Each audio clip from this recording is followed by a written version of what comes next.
नमस्कार। आज मैं आपको शिव पुराण की एक दूसरी कथा, जो कि मैंने इससे पहले एक चंचुला की कथा सुनाई थी। आज मैं आपको देवराज, जो कि एक बहुत ही पापी ब्राह्मण है, उसकी किस प्रकार से इस कथा को सुनने मात्र से मुक्ति हुई है, वो मैं आपको सुनाने जा रही हूँ।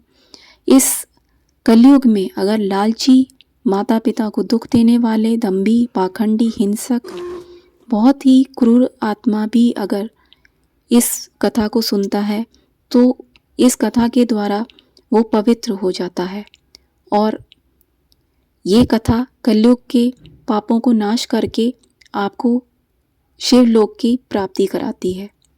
तो चलिए आज इस कथा को प्रारंभ करते हैं। किरात नगर में एक दरिद्री और दुराचारी ब्राह्मण रहता था, जो धर्म और देवों में विमुख था। संध्या वंदन तो क्या, वो स्नान तक नहीं करता था। उसने अधर्म के द्वारा बहुत सा धन इकट्ठा किया। एक बार एक तालाब पर स्नान करने गया और वहाँ एक शोभावती नाम की वेश्या को उसने देखा। उसे देखकर वो बहुत ही व्याकुल हो गया। वेश्या ने भी धनी पुरुष को देखकर अपनी ओर आकर्षित करने लगी।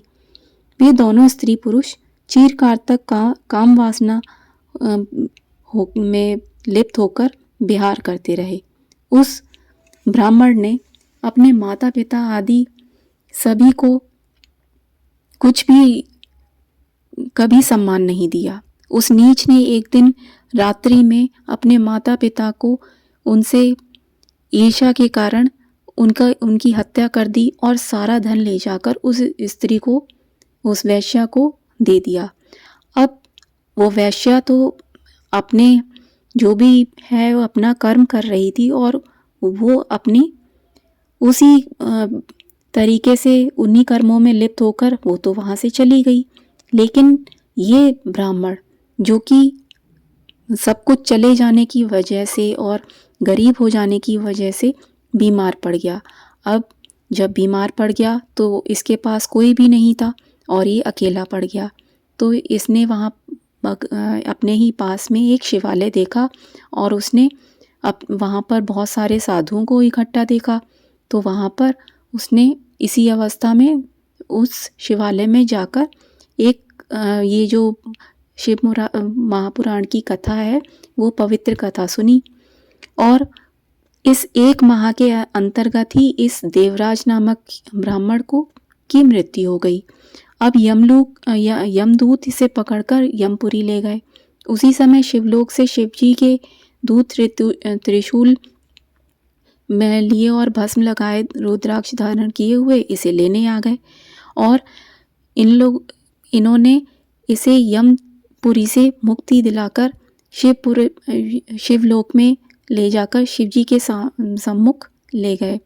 अब यमराज तो सब चीज़ें समझ ही गए थे, लेकिन फिर भी वो शिवजी के सामने गए और उनसे प्रार्थना की।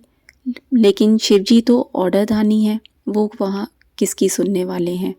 वो तो अपने भक्त के लिए चाहे कुछ भी हो, कोई भी नियम कुछ भी तोड़ देते हैं।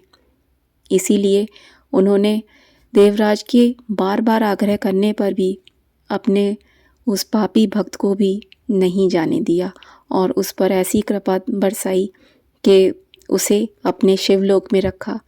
ये कथा इतनी पवित्र और उत्तम है कि अगर इसे विधि पूर्वक सुने तो आपको ये एक अमृत के समान कलयुग में बहुत ही उत्तम फल देने वाली है।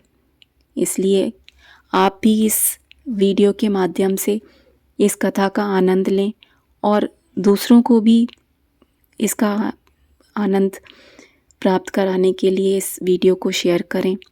प्लीज़ लाइक, सब्सक्राइब और कमेंट करना मत भूलिए, क्योंकि आपके कमेंट से और आपकी लाइक से ही मुझे पता लगता है कि आपको ये वीडियो पसंद है, जिससे कि मैं और भी ऐसी वीडियोस बनाऊं और इससे मुझे मोटिवेशन मिले।